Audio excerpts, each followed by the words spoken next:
Ready? Let's get ready for 300 seconds on the couch. I really don't know it's going to take 300 seconds. I get paid by the hour. I didn't realize girls had nipples until I was 16. And you did what again? Well, yeah, I'm 39 years old and I make ringtones. You know ringtones? And how did that make you feel, Chris? Well, Doc, as you very well know, I haven't had a whole lot of luck on the dating scene. I was talking to one of my buddies. He's been doing that internet speed dating. He actually met a girl from Russia. Really sweet girl. She's got a great job, too. He told me she works for a circus. She's a contortionist or a fire breather or something. They haven't physically met yet. Something about her waiting for the crop to come in so she can get plane tickets. When he was telling me all this, it dawned on me. My fire breather has got to be out there somewhere. My contortionist could be right around the corner and I won't even know it. You see, Doc, my problem is I just walk around all the time with my eyes closed. I mean, I just turned 40, so I'm going to have to start thinking outside of my comfort zone a little bit. Things aren't like they used to be, Doc. It's just not as easy anymore to go to Kroger and pick up a girl at the produce section. So, Chris, you tried the internet speed dating. Well, I was getting to that, Mary. Chris, my name's not Mary, but go ahead. Thanks, Mary. You're the greatest. Oh, Doc, it was so cool because you just clicked on the girl that you wanted to talk to. If you didn't like her, you just clicked on the next one and kept going. I struck up this great conversation. I mean, we talked forever. It was at least 5 minutes. Next thing I know, she's coming to my house. You only talked to her 5 minutes and you invited her over? Well, yeah. I know that sounds a little weird, but I consider myself to be pretty traditional. That's why it took so long. These kids nowadays, I just don't know about them. I have to say, I was a little hesitant because I've never dated an African-American girl. I've grown up in the South my whole life, and, well, that's always been frowned upon. I also have to admit, at the same time, it seemed a little bit exciting. I didn't have a lot of time, so I brushed up on Black history before she arrived. I put a lot of thought into this, and I wanted to make sure she had a great time. I guess I just wanted her to feel comfortable. I didn't want her seeing me as another one of those white cracker guy dudes. My research really opened my eyes, Doc. I have to say, when Martin Luther King refused to sit in the back of the bus, that simple little statement had a resounding effect on our nation.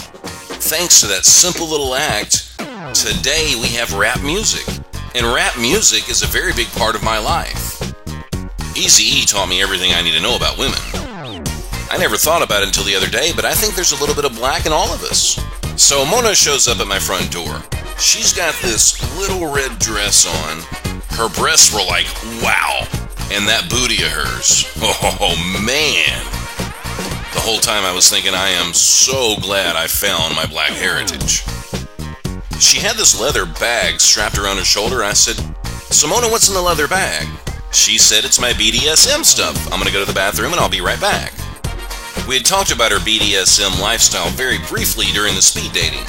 I had no idea she was actually going to bring her gear with her and show me her moves. While Mona was in the bathroom, I went to my bedroom and got ready.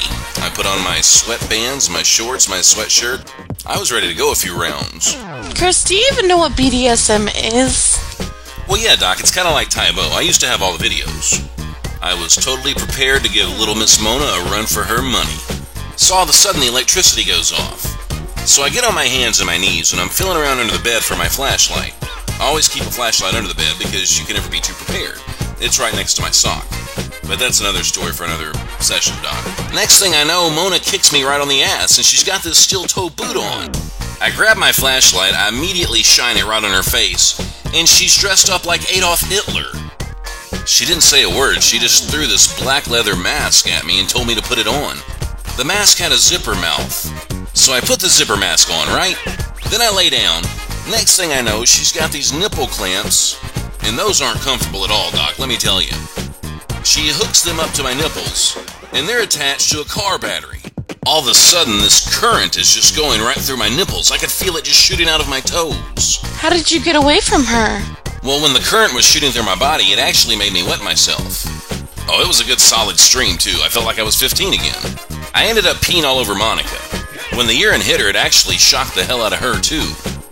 So when she passed out, it actually ripped off the nipple clamps, which really hurt.